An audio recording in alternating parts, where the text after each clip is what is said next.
Bonjour et bienvenue. Aujourd'hui, nous allons parler de PNL, de programmation neurolinguistique. C'est dans les années 70 que deux scientifiques, Richard Bandler, mathématicien et docteur en psychologie, et John Grinder, professeur en linguistique, se sont penchés sur l'excellence humaine. Ils se sont demandé comment, et non pas pourquoi, certaines personnes réussissaient mieux que d'autres.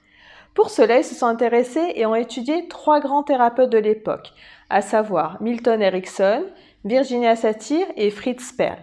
Ils ont modélisé leur comportement et techniques de communication. Ils ont émis l'hypothèse que le cerveau peut apprendre de nouveaux comportements.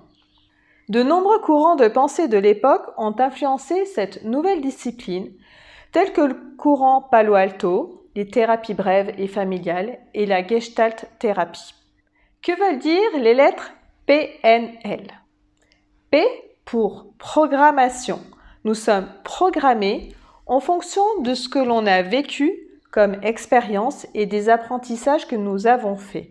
Nous créons des processus de fonctionnement, des habitudes, c'est-à-dire des façons de penser, de ressentir et de nous comporter. N pour neurologique, en référence à notre système neurologique. Notre comportement humain repose sur notre activité neurologique. Notre cerveau nous permet de percevoir, de penser, de ressentir et d'opérer des choix, et cela avec nos 5 sens. L pour linguistique. Les mots que nous utilisons font référence à ce que nous sommes et ont un sens pour nous.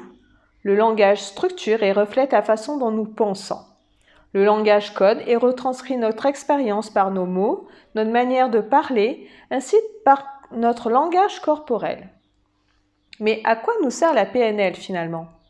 La PNL nous aide à développer des comportements de réussite en nous apprenant à mobiliser nos ressources et à utiliser nos sens. Un des présupposés de la PNL, en quelque sorte une de ses valeurs, on reviendra sur les autres plus tard, est que chaque personne a en elle les ressources nécessaires pour opérer des changements.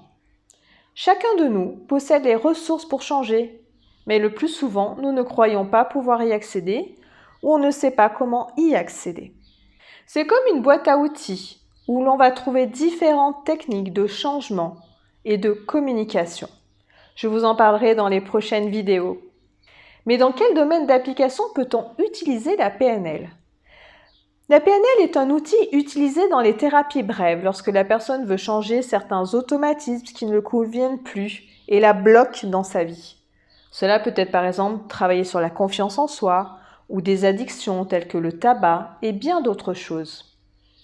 Elle permet également de mieux se connaître, mettre à jour ses valeurs et ses objectifs de vie.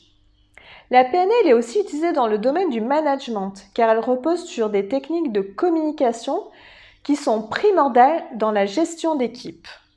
Dans les prochaines vidéos, je vous expliquerai certaines techniques simples que vous pourrez appliquer vous-même. Merci d'avoir regardé cette vidéo. Si vous avez aimé, un petit pouce vers le haut, ça fait toujours plaisir. Abonnez-vous à ma chaîne et cliquez sur la petite cloche pour être notifié des prochaines vidéos. À bientôt!